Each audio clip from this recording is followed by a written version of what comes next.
So now we're actually going to go into the general form of Runge-Kutta. So there's a general way that we can define Runge-Kutta, and we've already mentioned here that we're going to use this yi plus 1 is equal to yi plus phi times h. And again, this phi is not just the slope at a certain point, but it's a representative slope for the interval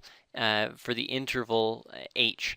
Now, in order to come up with this, we can write out an expansion. So we have this phi, which is dependent on xi, yi, and h. So phi is equal to a1 k1 plus a2 k2 plus dot dot dot all the way to an kn. And these k's are actually equal to the slope. These are the k's represent slope estimates. So k1 is equal to f of xi yi.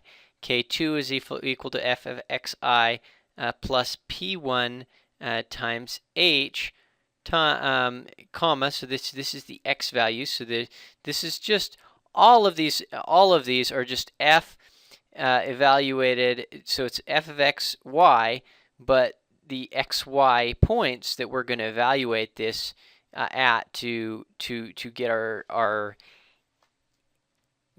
slope estimate are different. They're going to depend depending on how many terms that we use in this, and it can go all the way up, and it gets really complicated if we use n terms.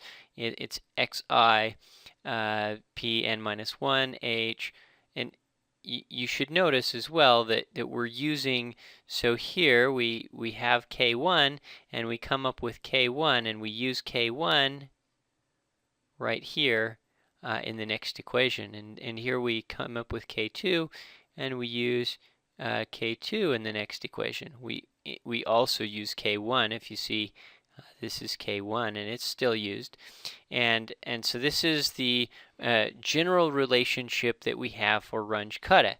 And if we only use 1k, then we are going to say this Runge-Kutta is first order Runge-Kutta. So it turns out the Euler's method is a first order Runge-Kutta method.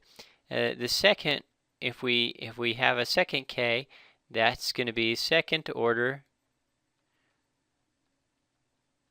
and then we can go third order all the way up to this would be nth order.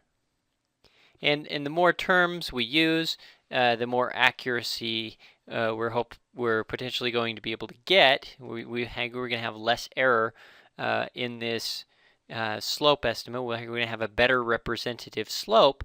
However, as we get more and more terms on here, it gets very, very, very complex. Okay, so what we're going to do is we're going to show again. So we've really actually already done a first order and a second order Runge-Kutta method when we did Hahn's method and Euler's method, but we're going to go back over these because there are other second order, there are other formulas that we can come up with for the second order methods, and then we can look at the third order Runge-Kutta methods and higher order Runge-Kutta methods. But this is the general framework that we can use to represent any of the Runge-Kutta methods.